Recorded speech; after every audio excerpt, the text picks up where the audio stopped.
Che cos'è che mi dà l'illusione di identità e di permanenza nonostante il continuo fluire e mutare delle cose?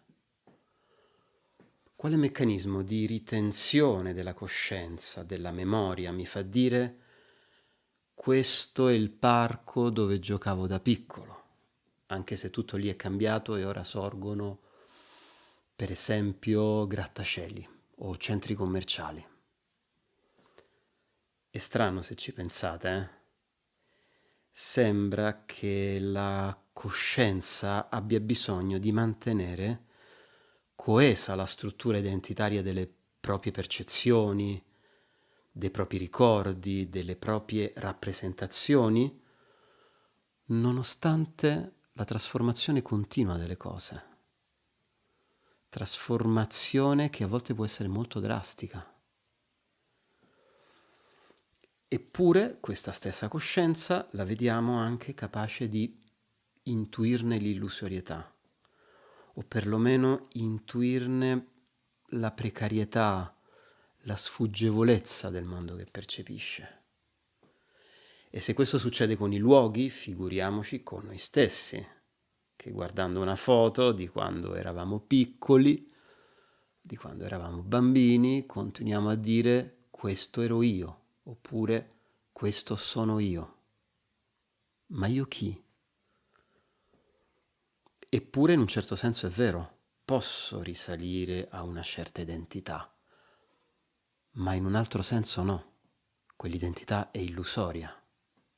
Vi ho confuso abbastanza? Speriamo di sì, perché le certezze di questi tempi fanno sempre una brutta fine.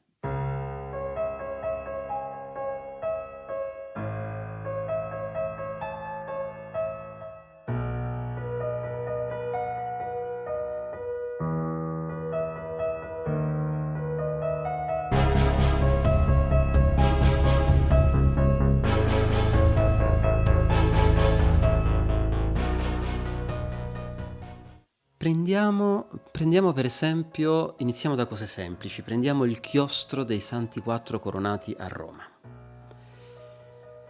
È sempre stato così? Com'era nel IX secolo? E 480 milioni d'anni fa? Immergiamoci via via in un passato sempre più remoto, fino a perdere ogni riferimento, ogni certezza, fino a perdere ogni buonsenso. Roma, la città eterna. È un luogo in cui la storia si intreccia con l'arte in modo indissolubile. Ogni angolo di questa metropoli racconta una storia millenaria e tra i tanti tesori nascosti a Roma abbiamo la chiesa dei Santi Quattro Coronati e il chiostro dei Santi Quattro Coronati, un gioiello nel quartiere Celio di Roma, non lontano dal Colosseo. Osserviamo.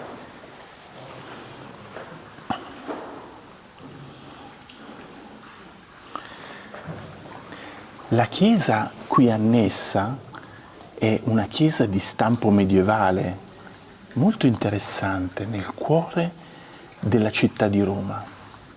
Il chiostro è del Rinascimento, del XV secolo, un gioiello della storia di Roma. Vedete, le colonne sono corinzie e il giardino interno emana un silenzio mistico, molto spirituale, molto bello. Possiamo anche camminare, meditare e godersi il paesaggio meraviglioso, silenzioso.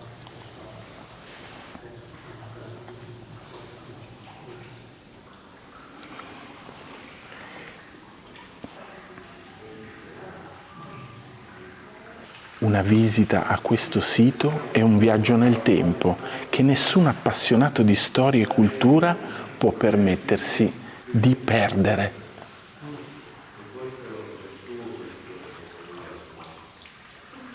All'interno del chiostro dei Santi Quattro Coronati troviamo questa bellissima fontana che la sua interpretazione può variare a seconda delle tradizioni culturali di ogni civiltà, Però in generale l'acqua è un elemento proprio di purificazione e di vita e di spiritualità. È un tema un po' comune che si riscontra in tante culture e religioni.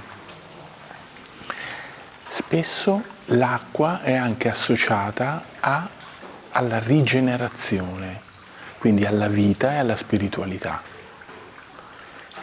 Dal punto di vista estetico poi vediamo come è in armonia con tutta la struttura architettonica, si trova al centro e anche l'effetto dell'acqua che scorre ci dà una sensazione di serenità, del tempo che fluisce in modo armonioso.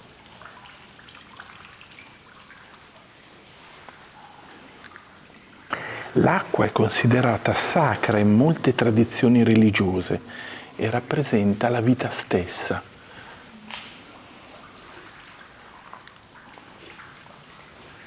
Diciamo che in questo caso la fontana rappresenta un grande simbolo sacro di spiritualità all'interno del chiostro. Un luogo di riflessione, di spiritualità, dove è possibile trovare un momento di contemplazione e di connessione interna.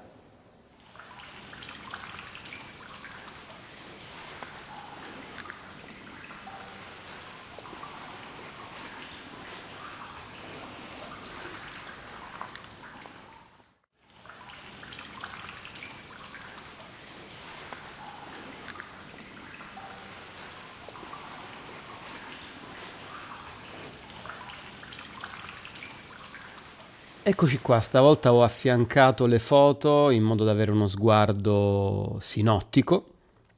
Qui abbiamo sulla sinistra, ingrandisco un po' l'immagine, qui sulla sinistra abbiamo il chiostro della Basilica dei Santi Quattro Coronati come era durante il primo Paleozoico, eccoci qua, e come oggi a destra.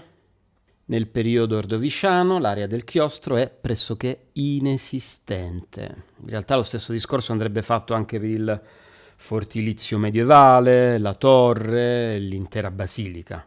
Ora noi ci stiamo concentrando sul chiostro, ma dovete immaginare che l'intera area verteva in queste condizioni. Guardate qua. La superficie del chiostro che oggi si presenta con degli archetti a doppia ghiera sostenuti da colonnine binate e un cortile interno con al centro il Cantarus e la fontana. Ebbene, l'area dove oggi possiamo apprezzare tutto questo si trovava letteralmente, dico letteralmente, immersa nel mare. Un mare popolato da trilobiti, cefalopodi come l'ortocerato, eccolo qua, da artropodi e i primi echinodermi, tra cui i crinoidi. Ecco qua, beccate sti crinoidi. Sicuramente per molti una Roma impensabile e mai vista prima. Ci vediamo al prossimo video con Piazza Santa Maria in Trastevere.